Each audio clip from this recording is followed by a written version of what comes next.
ನೋಡಿ, ಈಗಷ್ಟೇ ಸುದ್ದಿ ಬರ್ತಾ ಇದೆ, ಮಂಡ್ಯದವರಿಬ್ಬರು ಮುಂಡಕೈಯಂನಲ್ಲಿ ನಾಪತ್ತೆಯಾಗಿದ್ದಾರೆ. ಮುಂಡಕೈಯಂನಲ್ಲಿ ಮಂಡ್ಯ ಮೂಲದ ಇಬ್ಬರು ನಾಪತ್ತೆ. ನಿಹಾಲ್ ಮತ್ತು ಲೀಲಾವತಿ ಅಂತ. ಮಂಡ್ಯ ಜಿಲ್ಲೆ ಕೆಆರ್ ಪೇಟೆ ತಾಲೂಕಿನ ಕತ್ತರಘಟ್ಟ ಗ್ರಾಮದ ಝಾನ್ಸಿ ಕುಟುಂಬದವರು.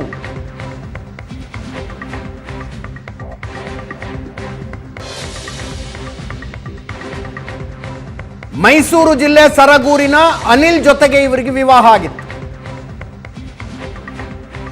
ಇವರು ಸೆಟ್ಲ್ ಆಗಿದ್ದು ಮುಂಡಕೈಯಂನಲ್ಲಿ.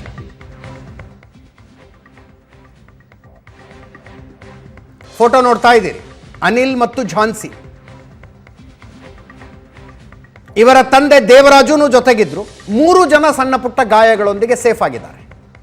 ವಿಮ್ಸಿಗೆ ಶಿಫ್ಟ್ ಮಾಡಿದ್ದಾರೆ, ಟ್ರೀಟ್ಮೆಂಟ್ ಕೊಡಲಾಗ್ತಾ ಇದೆ. ಇವ್ರ ಮಗು ನಾಪತ್ತೆ ಆಗಿದೆ, ಇವ್ರ ಅತ್ತೆ ನಾಪತ್ತೆ ಆಗಿದ್ದಾರೆ.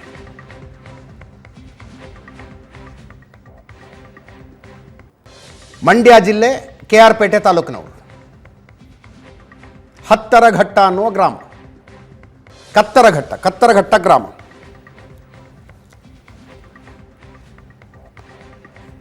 ಸೇಫ್ ಆಗಿ ಬರಲಿ, ಸದ್ಯಕ್ಕಷ್ಟು ಪ್ರಾರ್ಥನೆ ಮಾಡ್ಬೋದು. ಜೊತೆಗೆ ಯೋಚನೆ ಮಾಡಬೇಕು, ಇದು ಯಾಕೆ ಆಗ್ತಾ ಇದೆ ಅಂತ. ನಾನು ಆಗಲೇ ಹೇಳಿದೆ, 30% ನ್ಯಾಚುರಲ್ ರೀಸನ್ಸ್ ಇರುತ್ತೆ. ತುಂಬ ದೊಡ್ಡ ಮಳೆ ಆದಾಗ ನಾರ್ಮಲಿ ನಿಸರ್ಗ ಒಂದು ಮಳೆಯನ್ನು ತಡೆದುಕೊಳ್ಳುವ ಶಕ್ತಿ ಇರುತ್ತೆ, ಅದಕ್ಕೆ ಧಾರಣಾ ಶಕ್ತಿ ಅಂತ ಕರೀತಾರೆ. ಒಂದು ಬೆಟ್ಟದ ಮೇಲೆ ಮಳೆ ಬರುತ್ತೆ, ವರ್ಷಗಟ್ಟಲೆ ಅಷ್ಟು ಮಳೆ ಬರ್ತಾ ಇರುತ್ತೆ. ಆ ಮಳೆನ ಹೆಂಗೆ ತಡ್ಕೋಬೇಕು ಆ ಬೆಟ್ಟಕ್ಕೆ ಗೊತ್ತಿರುತ್ತೆ. ಅದಕ್ಕಿಂತ ಜಾಸ್ತಿ ಮಳೆ ಬಂದರೆ ನಾರ್ಮಲ್ ಆಗಿ ಬರುವ ಮಳೆಯ ನೀರನ್ನು ಇಂಗಿಸಿಕೊಂಡು ಸಮುದ್ರ ಏನು ಬೆಟ್ಟದ ಒಳಗೆ ಕೊಳವೆ ರೀತಿ ಇರುತ್ತೆ, ಅದರಿಂದ ನೀರು ಹೊರಗಡೆ ಬಿಡ್ತಾ ಇರುತ್ತೆ. ಅದಕ್ಕಿಂತ ಜಾಸ್ತಿ ಬಂದರೆ ತಡ್ಕೊಳಕ್ಕಾಗೋದಿಲ್ಲ, ಸಹಜ ಕುಸಿಯುತ್ತೆ. ಹಂಗೆ ನ್ಯಾಚುರಲ್ ರೀಸನ್ಸ್ಗಾಗೋದು 100ಕ್ಕೆ 30 ಭೂಕುಸಿತಗಳು. ಇನ್ನು 70ಕ್ಕೆ ನಾವು ನೀವು ಕಾರಣ, ಮನುಷ್ಯರ ಕಾರಣ. ಕೊರಿರಿ ಬೆಟ್ಟನ ಮಾಡಿ ಹೈವೇ, ಕೊರಿರಿ ಸುರಂಗಗಳನ್ನು. ಸುರಂಗ ಕೊರೆಯುವಾಗ ಒಂದು ಕಲ್ಲು ಅಡ್ಡ ಬಂತ, ಇಡೀ ಡೈನಮೆಟ್ಟು. ಉತ್ತರಾಖಂಡದಲ್ಲಿ ಫ್ಲಾಶ್ ಫ್ಲಡ್ಸ್ ಬಂದಾಗ ಈ ಬದ್ರಿ ಕೇದಾರಗಳೆಲ್ಲ ಕೊಚ್ಕೊಂಡು ಹೋಗಿದ್ವಲ್ಲ, ಅದರ ಕವರೇಜಿಗೆ ಹೋಗಿದ್ದೆ ನಾನು. ಅಲ್ಲಿ ಜಿಯೋಲಜಿಸ್ಟ್ ಎಕ್ಸ್ಪ್ಲೇನ್ ಮಾಡ್ತಾ ಇದ್ರು, ಫ್ರಜೈಲ್ ಬೆಟ್ಟಗಳು ಸರ್ ಹಿಮಾಲಯದ ಬೆಟ್ಟಗಳು ಅಂದರೆ ಕಾಂಟಿನೆಂಟಲ್ ಡ್ರಿಫ್ಟ್ ಅಂತ ಕರಿತೀವಿ ನಾವು. ಈ ಭಾರತ ಏನಿದೆಯಲ್ಲ, ಇದು ಆಫ್ರಿಕಾದ ಭಾಗವಾಗಿತ್ತು. ಅದು ಆಫ್ರಿಕಾದಿಂದ ಕತ್ತರಿಸಿ ವರ್ಷಕ್ಕೆ 4 ಸೆಂಟಿಮೀಟರ್ ಸರಿತಾ ಬಂದು ಈ ಪ್ಲಾಟೋಗೆ ಟಚ್ ಆಗಿ, ಆ 2 ಪ್ಲಾಟೋಗಳ ಟಚ್ ಆಗಿ ಒತ್ತಿ ಹಿಮಾಲಯ ಎದ್ದು ನಿಂತ್ಕೊಳ್ತು. ಅವೆಲ್ಲ ಫ್ರಜೈಲ್ ಬೆಟ್ಟಗಳು, ಅಂದರೆ ಮರಳಿನ ಬೆಟ್ಟ ಇದ್ದಂಗೆ. ಸ್ವಲ್ಪ ಹೆಚ್ಚು ಕಡಿಮೆ ಆದರೂ ಕುಸಿತವೆ. ಅದಕ್ಕೆ ಹಂಗಾಗುತ್ತೆ. ಹಿಮಾಲಯದಲ್ಲಿ ಹಿಮಾಲಯ ತಡೆದುಕೊಳ್ಳುವುದಕ್ಕಿಂತ ಹೆಚ್ಚು ಅಭಿವೃದ್ಧಿ ಚಟುವಟಿಕೆಗಳನ್ನು ಮಾಡಿಬಿಟ್ರು. ಏನೋ ಹೈಡ್ರೋ ಎಲೆಕ್ಟ್ರಿಸಿಟಿ ಪವರ್ ಅಂತೆ, ಹೈವೇ ಅಂತೆ, ಸುರಂಗಗಳಂತೆ. ಆ ಕಾರಣಕ್ಕೆ ಹಿಮಾಲಯ ತಡ್ಕೊಳ್ಳಿಲ್ಲ. ಫ್ಲ್ಯಾಶ್ ಫ್ಲಡ್ ಬಂದಾಗ ಬೆಟ್ಟದ ಮೇಲೆ ಬೆಟ್ಟಗಳ ಕುಸಿದು ಹಿಂಗಾಗ್ಬಿಡ್ತು ಅಂದರು. ಪಶ್ಚಿಮ ಘಟ್ಟಗಳು ತುಂಬ ಸ್ಟ್ರಾಂಗ್ ಇವು, ಭಾಳ ಗಟ್ಟಿಯಾದ ಬೆಟ್ಟಗಳು. ನೀವು ಏಜ್ ಆಫ್ ದ ಮೌಂಟೇನ್ ಅಂತ ನೋಡೋದಕ್ಕೆ ಹೋದರೆ ಹಿಮಾಲಯಕ್ಕಿಂತಲೂ ಪಶ್ಚಿಮ ಘಟ್ಟ ಹಳೆಯದು. ಇಂಥ ಪಶ್ಚಿಮ ಘಟ್ಟವನ್ನು ಬಿಡದಂಗೆ ಅಭಿವೃದ್ಧಿ ಅನ್ನೋ ಹೆಸರಿನಲ್ಲಿ ರೋಡ್ಗಳು, ಬ್ರಿಡ್ಜ್ಗಳು, ಅದೊಂದು ಲೆಕ್ಕಕ್ಕೆ ಹೋಗಲಿ. ಟೂರಿಸಂ ಹೆಸರಿನಲ್ಲಿ ಮಾಡಿದ್ದು ಒಂದು ಸ್ವಲ್ಪನವರು ಸೆನ್ಸಿಟಿವಿಟಿ ಅನ್ನೋದಿತ್ತ. ಸಂಜೆ ನನ್ನ ಕೊಲ್ಲಿಗ್ ವಿನೋದ್ ನಾಯಕ್ ಎಕ್ಸ್ಪ್ಲನೇಷನ್ ಕೊಡ್ತಾ ಇದ್ರು. ಕರ್ನಾಟಕದ ಕೊಡಗಿನಲ್ಲಿ 10 ವರ್ಷಗಳ ಅವಧಿಯಲ್ಲಿ 3000 ಎಕರೆ ಜಾಗ ಎನೆ ಆಗಿತ್ತು, ಕನ್ವರ್ಷನ್ ಆಗಿತ್ತು ಅಗ್ರಿಕಲ್ಚರಿಂದ ನಾನ್ ಅಗ್ರಿಕಲ್ಚರ್ಗೆ. ಆದರೆ ನಂತರದ 4000 ಎಕರೆನ ಎನೆ ಮಾಡೋದಕ್ಕೆ ತೆಗೆದುಕೊಂಡ ಅವಧಿ 6 ವರ್ಷ. ಒಂದು ಕೃಷಿ ಜಮೀನು ನಾನ್ ಅಗ್ರಿಕಲ್ಚರ್ ಆಗಿ ಕನ್ವರ್ಟ್ ಆಯಿತು ಅಂದರೆ ಏನು ಬರುತ್ತಲ್ಲಿ? ಲೇಔಟ್ಗಳು ಬರಬೇಕು, ರೆಸಾರ್ಟ್ಗಳು ಬರಬೇಕು, ಕಮರ್ಷಿಯಲ್ ಎಸ್ಟಾಬ್ಲಿಷ್ಮೆಂಟ್ಗಳು ಬರಬೇಕು, ಮಾಡ್ತಾ ಹೋಗ್ತೀವಿ.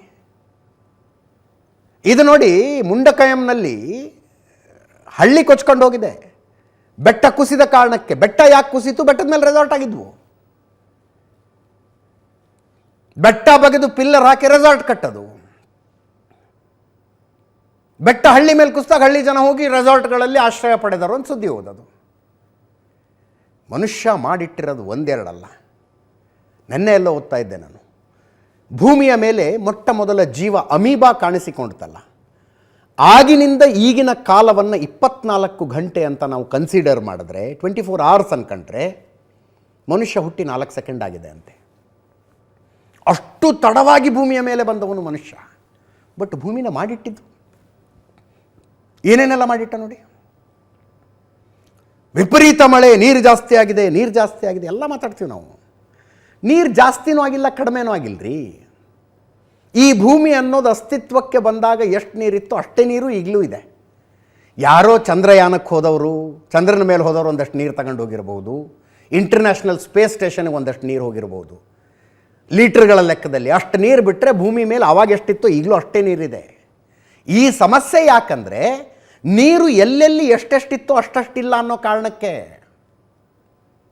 ಇವತ್ತು ನಮ್ಮ ಡಿಸ್ಟ್ರಿಕ್ಟ್ ರಿಪೋರ್ಟರ್ಸ್ ಮೀಟಿಂಗ್ ಮಾಡ್ತಾ ಇದ್ದಾಗ ವಿಜಾಪುರದ ರಿಪೋರ್ಟರ್ನ ಕೇಳಿದೆ ನಾನು, ಹೆಂಗಿದೆ ನಿಮ್ಮಲ್ಲಿ ಮಳೆ ಅಂತ. ಸರ್, ಮಳೆಗಾಗಿ ಕಪ್ಪೆ ಮದುವೆ ಮಾಡಿಸ್ತಾ ಇದ್ದಾರೆ, ನಮ್ಮಲ್ಲಿ ಮಳೆ ಇಲ್ಲ, ಪ್ರಾರ್ಥನೆ ಮಾಡ್ತಾ ಇದ್ದಾರೆ ನಮ್ಮ ಜಿಲ್ಲೆಯಲ್ಲಿ ಜನ ಅಂದರು. ವಿಜಾಪುರದಲ್ಲಿ ಹಂಗಿದೆ ಪರಿಸ್ಥಿತಿ. ಮಲೆನಾಡಿನಲ್ಲಿ ಹೆಂಗಿದೆ? ಕಾರಣ ಏನು? ಮಳೆಗಾಲದ ಪ್ಯಾಟ್ರನ್ನೇ ತಪ್ಪು ಹೋಗಿದೆ. ಪ್ಯಾಟ್ರನ್ನೇ ಇಲ್ಲ ಮಳೆಗಾಲಕ್ಕೆ. ಕೇರಳದಲ್ಲಿ ಮುಂಗಾರು ಶುರುವಾಗ್ತಾ ಇದ್ದದ್ದು ಜೂನ್ 1ನೇ ತಾರೀಕು. ಹಿಸ್ಟಾರಿಕಲಿ ರೆಕಾರ್ಡೆಡ್ ಜೂನ್ 1ರಿಂದ ಮುಂಗಾರು ಶುರುವಾಗುತ್ತೆ ಅಂತ. ಈಗ ಜೂನ್ 15ಕ್ಕೆ ಶುರುವಾಗ್ತಾ ಇದೆ. ಈಗಲೂ ಕೇರಳದಲ್ಲಿ ವರ್ಷದ ಸರಾಸರಿ ಮಳೆ ಅಂತ ತಗೊಂಡ್ರೆ ಅಷ್ಟೇ ಆಗಿರುತ್ತೆ. ಆದರೆ ಒಂದು ರಾತ್ರಿ ದೊಡ್ಡ ಮಳೆ ಸುರಿದಿರುತ್ತೆ, ಅದಕ್ಕಿದಾಗ್ತಾ ಇರೋದು. ಇಯರ್ಲಿ ಆವ್ರೇಜ್ ತೆಗೆದ್ರೆ ಕಳೆದ ವರ್ಷಕ್ಕಿಂತ ಈ ವರ್ಷ ಜಾಸ್ತಿ ಆಗಿದೆಯಾ ಮಳೆ ಅಂದ್ರೆ ಇಲ್ಲ. ಮಿಲಿಮೀಟರ್ಗಳ ಲೆಕ್ಕದಲ್ಲಿ ಅಷ್ಟೇ ಮಳೆ ಆಗಿರುತ್ತೆ. ಆದರೆ ಉತ್ತರ ಕರ್ನಾಟಕ ಕಡೆ ಹಚ್ಚಿ ನಿಂತು ಕಟ್ಟಿಯೋದಂತಾರಲ್ಲ, ಹಿಂಗೆ ಹಚ್ಚಿ ನಿಂತು ಕಟ್ಟಿದಾಗ ಹಿಂಗಾಗೋದು. ಒನ್ಸ್ ಅಗೇನ್ ಎನ್ವೈರ್ನಮೆಂಟಲ್ ಎಫೆಕ್ಟು ನಾವು ಮಾಡಿಟ್ಟಿದ್ದೀವಿ ಅದನ್ನು. ಪಶ್ಚಿಮ ಘಟ್ಟ ಮಹಾರಾಷ್ಟ್ರ, ಗೋವಾ, ಕರ್ನಾಟಕ, ಕೇರಳ, ತಮಿಳುನಾಡು, ಅದರಲ್ಲಿ ಅತಿ ಹೆಚ್ಚು ಮತ್ತು ಅತ್ಯಂತ ಹೆಚ್ಚು ಇಕೋ ಸೆನ್ಸಿಟಿವ್ ಬರೋದು ಕೇರಳದಲ್ಲಿ. ಆ ಪಶ್ಚಿಮ ಘಟ್ಟವನ್ನು ಉಳಿಸೋದು ಹೆಂಗೆ ಅಂತ ಗಾಡ್ಗೀಳ್ರಿಂದ ಹಿಡಿದು ಕಸ್ತೂರಿ ರಂಗನ್ ತನಕ ರಿಪೋರ್ಟ್ ಕೊಟ್ಟರು. ಪ್ರತಿ ರಿಪೋರ್ಟ್ ಬಂದಾಗಲೂ ಅತಿ ಹೆಚ್ಚು ಪ್ರತಿಭಟನೆ ಆಗದೆ ಕೇರಳದಲ್ಲಿ. ಕೇರಳದಿಂದ ಹಿಡಿದು ದಿಲ್ಲಿ ತನಕನೂ ಪ್ರತಿಭಟನೆ. ಈ ರಿಪೋರ್ಟನ್ನು ಇಂಪ್ಲಿಮೆಂಟ್ ಮಾಡಿಬಿಟ್ರೆ ಮನುಷ್ಯರು ಬದುಕೋದಕ್ಕೆ ಆಗೋದಿಲ್ಲ. ಭೂಮಿ ಇರೋದು ಬರೀ ಮನುಷ್ಯರಿಗಲ್ಲ, ಭೂಮಿ ಇರೋದು 15-20 ಸಾವಿರ ವರ್ಷಗಳ ಹಿಂದೆ ಭೂಮಿಯ ಮೇಲೆ ಮನುಷ್ಯನಿಗೂ ಮತ್ತು ಇತರ ಜೀವರಾಶಿಗಳಿಗೂ ಇದ್ದ ರೇಷಿಯೋ ಎಷ್ಟಿತ್ತು ಅಂದರೆ 3%. ಅಂದರೆ ಮನುಷ್ಯ ಪ್ರಜಾತಿಯ ಪ್ರಾಣಿಗಳಿದ್ದದ್ದು 3%, ಇನ್ನು 97% ಉಳಿದ ಪ್ರಜಾತಿಯ ಪ್ರಾಣಿಗಳಿದ್ವು. ಈಗ 98% ಮನುಷ್ಯ ಮತ್ತು ಮನುಷ್ಯನ ಸಾಕು ಪ್ರಾಣಿಗಳ ಪ್ರಜಾತಿಗಳಿದೆ ಭೂಮಿ ಮೇಲೆ. 98%. ಇನ್ನು 2% ಆ್ಯಕ್ಚುಲಿ ನಾವು ವನ್ಯಜೀವಿಗಳು ಅಂತ ಏನು ಕರಿತೀವೋ ಉಳ್ಕೊಂಡಿರೋದು. ಇದಕ್ಕಿಂತ ಅತ್ಯಾಚಾರ ಇನ್ನೇನಿದೆ ಪ್ರಕೃತಿ ಮೇಲೆ ಮಾಡಬಹುದಾದಂಥದ್ದು? ಒಂದಷ್ಟಾದರೂ ಇಲ್ಲಪ್ಪ, ಅದೊಂದಷ್ಟು ಪ್ರದೇಶ ಇದೆ, ಅದು ಇಕೋ ಸೆನ್ಸಿಟಿವ್, ಅಲ್ಲಿ ಅಭಿವೃದ್ಧಿನೇ ಮಾಡಬೇಡಿ ಅಂತಲ್ಲ, ಸ್ವಲ್ಪ ಜವಾಬ್ದಾರಿಯಿಂದ ಮಾಡೋಣ. ಶಿರೂರು ಗುಡ್ಡ ಕುಸಿತಲ್ಲ, ಯಾಕೆ ಕುಸಿತು? ಎಲ್ ಶೇಪ್ನಲ್ಲಿ 90 ಡಿಗ್ರಿ ಆ್ಯಂಗಲ್ನಲ್ಲಿ ಗುಡ್ಡ ಕತ್ತರಿಸಿ ನಾವು ಹೈವೇ ಮಾಡ್ತೀವಿ ಅಂತ ಹೋಗಿದ್ದಕ್ಕದು. ಆಲ್ಟರ್ನೇಟಿವೇ ಇಲ್ವಾ ಬೇರೆ? ಇದಾರಿ ನಮ್ಮಲ್ಲಿ ತಜ್ಞರು ಆಪ್ಷನ್ಗಳನ್ನು ಕೊಡ್ತಾರೆ. ಇನ್ನೊಂದಷ್ಟು ಖರ್ಚು ಜಾಸ್ತಿ ಆಗಬಹುದು ಆ ಆಪ್ಷನ್ನಿಂದ. ಆದರೆ ಅಟ್ಲೀಸ್ಟ್ ನಾವು ಪ್ರಕೃತಿಯ ಮೇಲೆ ಅತ್ಯಾಚಾರ ಮಾಡಲಿಲ್ಲ ಅನ್ನೋ ಸಮಾಧಾನದಿಂದ ಆ ರಸ್ತೆಯಲ್ಲಿ ಓಡಾಡ್ಬೋದಾ? ಎಲ್ಲೆಲ್ಲಿ ಸಾಧ್ಯನೋ ಅಲ್ಲೆಲ್ಲ. ಅಂದರೆ ಮನುಷ್ಯನ ಬಿಟ್ಟು ಇನ್ನು ಯಾರೂ ಇರಬಾರ್ದು ಈ ಭೂಮಿ ಮೇಲೆ ಅನ್ನೋ ಥರ ಅಭಿವೃದ್ಧಿ ಕೆಲಸಗಳನ್ನು ಮಾಡ್ಕೊಂಡು ಹೋದರೆ, ಅಭಿವೃದ್ಧಿ ಅಂತ ಹೆಸರಿನಲ್ಲಿ ಕೆಲಸಗಳನ್ನು ಮಾಡ್ಕೊಂಡು ಹೋದರೆ ಹಿಂಗಾಗದೆ ಇನ್ನೇನಾಗುತ್ತೆ? ಪ್ರಕೃತಿ ಅಂದರೆ ಪಶ್ಚಿಮ ಘಟ್ಟಗಳ ರಕ್ಷಣೆಗಾಗಿ ಕೊಟ್ಟಂಥ ಒಂದೇ ಒಂದು ತಜ್ಞರ ರಿಪೋರ್ಟನ್ನು ಕೇರಳ ರೆಸ್ಪೆಕ್ಟ್ ಮಾಡ್ತಾ ಗೌರವಿಸ್ತಾ ಗಾಡಿಗಳ ವರದಿಗೆ ಬೆಂಕಿನೇ ಹಚ್ಚಿಬಿಟ್ರು ಅವರು. ಜನರ ಬದುಕನ್ನು ದುಸ್ತರ ಮಾಡುವಂಥ ವರದಿ ಇದು ಅಂತ. ಈಗ ಆಗಿಲ್ವಾ ದುಸ್ತರ? ಹೆಣನೇ ಸಿಗಲ್ರಿ. ಇದಕ್ಕಿಂತ ದುಸ್ತರ ಬೇಕಾ? ದೇಶದ ಒಟ್ಟಾರೆ ಭೂಕುಸಿತಗಳ ಪೈಕಿ 59% ಭೂಕುಸಿತಗಳು ಕೇರಳದಲ್ಲೇ ಆಗ್ತಿವೆ. ಈ 59% ಆಗೋದಕ್ಕೆ ಕೇರಳನೇ ಕಾರಣ, ಅಂದರೆ ಜನನೇ ಕಾರಣ ಅಂತ ಹೇಳೋದಿಲ್ಲ ನಾನು. ಅಲ್ಲಿ ಪಶ್ಚಿಮ ಘಟ್ಟ ಜಾಸ್ತಿ ಬರುತ್ತೆ, ಗುಡ್ಡ ಪ್ರದೇಶ ಜಾಸ್ತಿ ಇದ್ದಾವೆ, ಆಗುತ್ತಪ್ಪ. ಬಟ್ ಅದರಲ್ಲಿ 70% ಮನುಷ್ಯನ ಕಾರಣಕ್ಕಾಗಿರೋದು, ಅಭಿವೃದ್ಧಿಯ ಹೆಸರಿನಲ್ಲಿ ಮಾಡಬಾರದನ್ನು ಮಾಡಿದ್ದಕ್ಕಾಗಿರೋದು. ಕೇರಳದ 14.5% ಭೂಪ್ರದೇಶ ಲ್ಯಾಂಡ್ ಸ್ಲೈಡ್ ಪ್ರೋನ್, ಅಂದರೆ ಹೆಚ್ಚು ಭೂಕುಸಿತ ಆಗುವಂಥ ಪ್ರದೇಶ. 1848 ಚದರ ಕಿಲೋಮೀಟರ್ ಜಾಗ ಇದೆ. 1848 ಕಿಲೋಮೀಟರ್ ಭೂಕುಸಿತ ಆಗಬಹುದಾದಂಥದ್ದೇ ಜಾಗ ಅದು. ತಜ್ಞರು ಗುರುತಿಸಿ ಹೇಳಿದ್ದಾರೆ. 14 ಜಿಲ್ಲೆಗಳ ಪೈಕಿ 13 ಜಿಲ್ಲೆಗಳಲ್ಲಿ ಭೂಕುಸಿತದ ಅಪಾಯ ಇದೆ. 2018ರಿಂದ ಇದು ಜಾಸ್ತಿ ಆಗ್ತಾ ಇದೆ. 2015ರಿಂದ 2022ರ ತನಕ ಕೇರಳದಲ್ಲಿ 2239 ರೆಕಾರ್ಡೆಡ್ ಭೂಕುಸಿತಗಳು. 2239. ಅದರ ಪೈಕಿ ಅತಿ ದೊಡ್ಡದು 2018ರಲ್ಲಾಯಿತು. 483 ಜನ ಸತ್ತೋದ್ರು. 15 ಜನರ ಹೆಣನೂ ಸಿಗಲಿಲ್ಲ, ಏನೂ ಸುದ್ದಿ ಬರಲಿಲ್ಲ. 40,000 ಕೋಟಿ ಲಾಸ್ ಆಗಿದ್ದು 6 ವರ್ಷಗಳ ಹಿಂದೆ ಕೇರಳದಲ್ಲಿ. 483 ಒಂದೇ ಇನ್ಸಿಡೆಂಟ್ನಲ್ಲಿ ಸಾವು, 15 ಜನ ಪತ್ತೆ ಆಗಲಿಲ್ಲ. ಆಗಸ್ಟ್ 16, 2018. 1924ರಲ್ಲಿ ಇಂಥ ಪ್ರವಾಹ ಬಂದಿತ್ತು ಅಂತ 2018ರಲ್ಲಿ ನೆನಪಿಸ್ಕೊಂಡ್ರು. 1924ರ ನಂತರ ಇಷ್ಟು ದೊಡ್ಡ ಪ್ರವಾಹ ಅಂತ. 1961ರಿಂದ 2016ರ ತನಕ ಲ್ಯಾಂಡ್ ಸ್ಲೈಡ್ನಲ್ಲಿ ಕೇರಳದಲ್ಲಿ 295 ಜನ ಸತ್ತಿದ್ರು. 61ರಿಂದ 2016, 2018 ಒಂದರಲ್ಲೇ 483 ಜನ, 2019, 2020 100 ಜನ, 2021ರಲ್ಲಿ 12, 2022 32 ಜನ, ಈಗ 2024 ಗೊತ್ತಿಲ್ಲ, ಈಗ 115 ಅಂತಿದ್ದಾರೆ, 250 ಜನ ನಾಪತ್ತೆ ಇದ್ದಾರೆ. ಇದು ಸಾಲದು ಅಂತ ಮುಂದಿನ 2 ದಿನ 5 ಜಿಲ್ಲೆಗಳಲ್ಲಿ ದೊಡ್ಡ ಪ್ರಮಾಣದ ಮಳೆ ಆಗುತ್ತೆ ಅಂತ ಹವಾಮಾನ ಇಲಾಖೆ ಹೇಳ್ತಾ ಇದೆ. ರೆಡ್ ಅಲರ್ಟ್ ಹೇಳಿದ್ದಾರೆ. ಕಾಸರಗೋಡು, ಕಣ್ಣೂರು, ವಯನಾಡು, ಕೋಯಿಕ್ಕೋಡ್, ಮಲಪ್ಪುರಂ 5 ಜಿಲ್ಲೆಗಳಲ್ಲಿ ರೆಡ್ ಅಲರ್ಟ್ ಇದೆ. ತ್ರಿಶೂರ್, ಪಾಲಕ್ಕಾಡ್ನಲ್ಲಿ ಯೆಲ್ಲೋ ಅಲರ್ಟ್ ಇದೆ. ಮುಂದಿನ 2 ದಿನ ಎಚ್ಚರಿಕೆಯಿಂದ ಇರಬೇಕು. ರಾಹುಲ್ ಗಾಂಧಿಯವರು ಲೋಕಸಭೆಯಲ್ಲಿ ಈ ವಿಷಯವನ್ನು ಪ್ರಸ್ತಾಪಿಸಿದರು. ಸಾಧ್ಯವಿರುವ ಎಲ್ಲ ನೆರವನ್ನು ಕೊಡಬೇಕು, ತಕ್ಷಣ ಸರ್ಕಾರ ಪರಿಹಾರ ಘೋಷಣೆ ಮಾಡಬೇಕು ಅಂತ. ಕೇಳಿಸ್ಕೊಳ್ಳಿ. Early this morning, Wayanad was hit by several devastating landslides. More than 70 people have been killed. Mundakai village has been cut off, and the devastating loss of lives and extensive damage is yet to be assessed due to the scale of the tragedy. I have spoken to the Honourable Defence Minister and the Chief Minister of Kerala. I request the Union Government to extend all possible support for rescue and medical care, immediate release of the compensation to deceased people, if that compensation can be increased as well, restore vital transport and communication lines, set up relief at the earliest, and prepare a roadmap for the rehabilitation of the affected families. Okay. Even sir. Even as I speak, the threat of landslides looms over many areas in Wayanad and the Western Ghats. Our country has witnessed an alarming rise in the landslides in the last few years.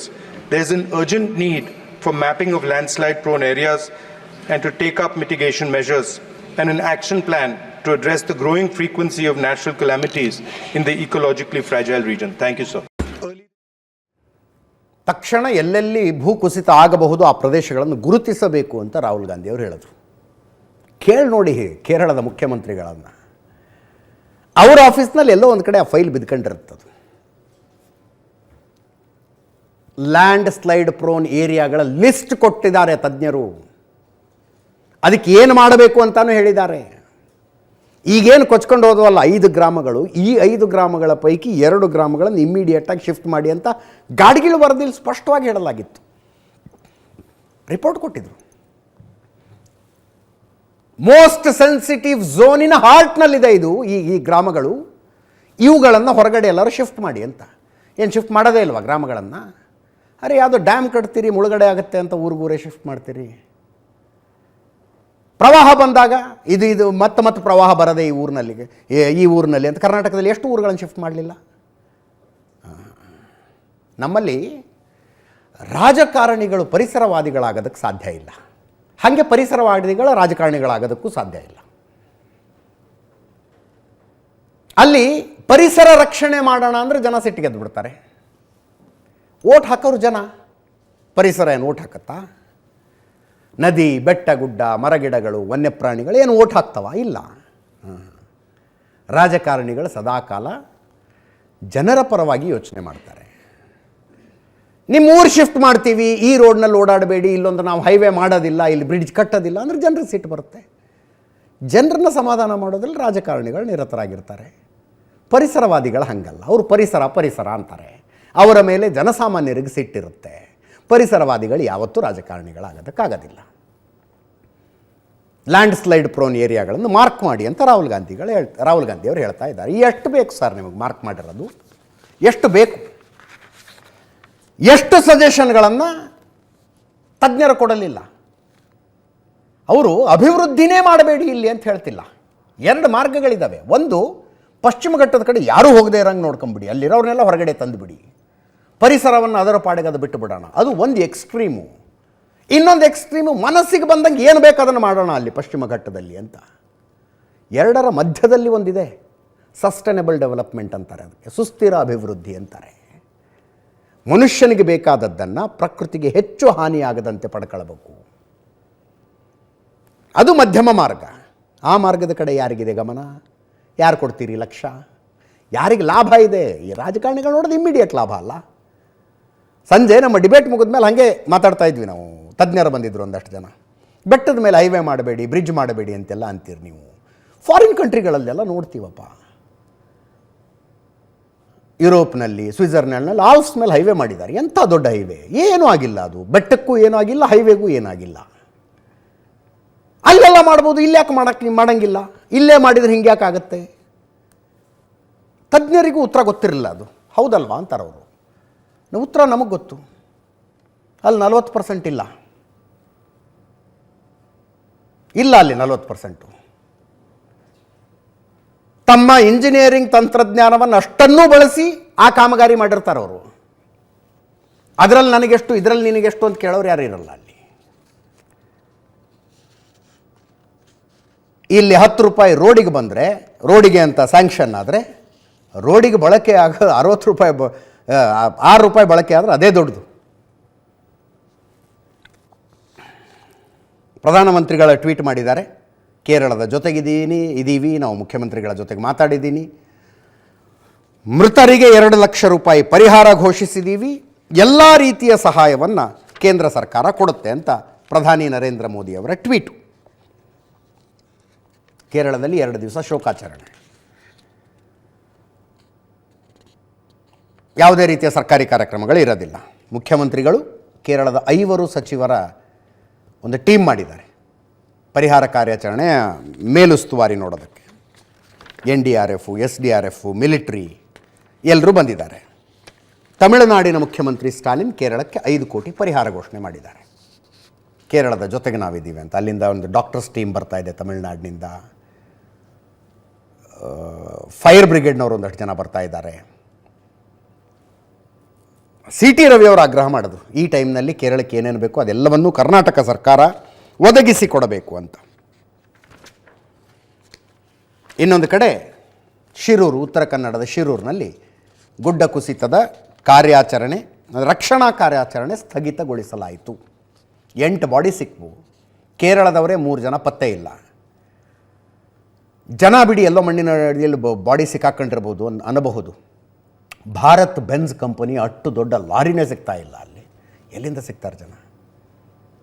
ತಾತ್ಕಾಲಿಕವಾಗಿ ಸ್ಥಗಿತ. August 4ರ ನಂತರ ಮತ್ತೊಂದು ಪ್ರಯತ್ನ ಮಾಡೋಣ ಅಂತ ನಿರ್ಧಾರ ಆಗಿದೆ.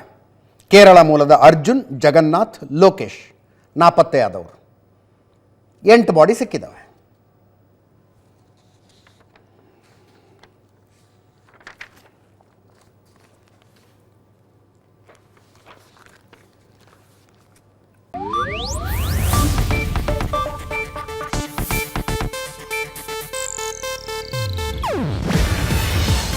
Asianet news network ಪ್ರಸ್ತುತಿ. ನೀವು ನೋಡ್ತಿದ್ದೀರಾ ಏಷ್ಯಾನೆಟ್ ಸುವರ್ಣ ನ್ಯೂಸ್.